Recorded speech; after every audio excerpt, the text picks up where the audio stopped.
Hello, this is a case study presentation by Imicor Monitoring. The first case is from Foothills Medical Center in Alberta, Canada. The patient has just been admitted into the ICU following a cocaine overdose and is hypotensive. Background: a 32-year-old male patient is admitted to a combined medical-surgical ICU following a crack cocaine overdose, which was complicated by acute renal failure and presumed sepsis. The patient was supported with mechanical ventilation and dialysis.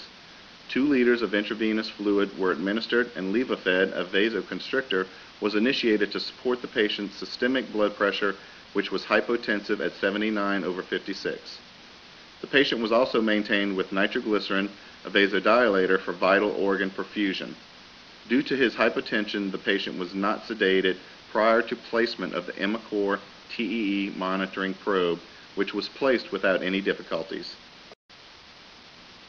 Method: the attending ICU physician ordered a bedside transesophageal echo using the Clarity probe.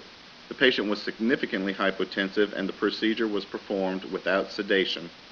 Results: the miniaturized TE probe was placed without difficulty and a transgastric short-axis view of the left ventricle was rapidly obtained.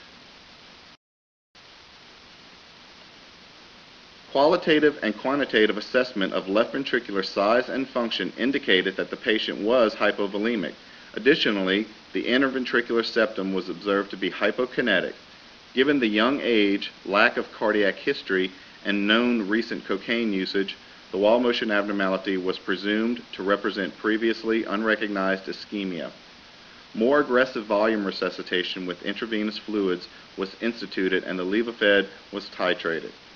Intravenous nitroglycerin was initiated to support vital organ perfusion. The Clarity probe was left indwelling overnight. Using TEE monitoring as a guide to fluid administration, Levophed was subsequently discontinued completely. Upon re-examination on rounds the next morning, the patient's blood pressure was normal at 145/70. Intravascular volume status was normalized, as evidenced by normal LV size, and left and right ventricular pumping function had improved. Conclusion: hemodynamic instability is a common complication in ICU patients with multi-system organ dysfunction. Intensivists need to rapidly correct underlying fluid imbalance and/or cardiac dysfunction.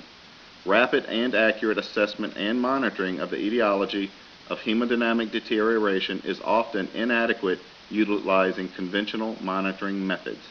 The Clarity probe is a unique and effective tool for assessing and monitoring hemodynamically unstable patients over a prolonged period of time in the intensive care environment. Thank you for viewing case studies from Imicor.